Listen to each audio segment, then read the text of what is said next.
आजादी होती क्या है? एक तो होती है कि हिंदुस्तान से अंग्रेज चला गया, हम आजाद हो गए, पाकिस्तान बन गया। दूसरी आजादी क्या है, जो असल आजादी है? असल आजादी आपको इंसाफ देता है। एक कौम को असल आजादी तब मिलती है जिस कौम में कानून की हुक्मरानी होती है, जिधर इंसाफ होता है। और इंसाफ का क्या मतलब?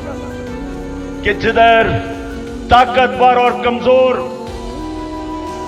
कानून के सामने एक बराबर, जिधर कानून कमजोर आदमी को ताकतवर से तहफ्फुज़ देता है, वो इंसानों को आजाद कर देता है।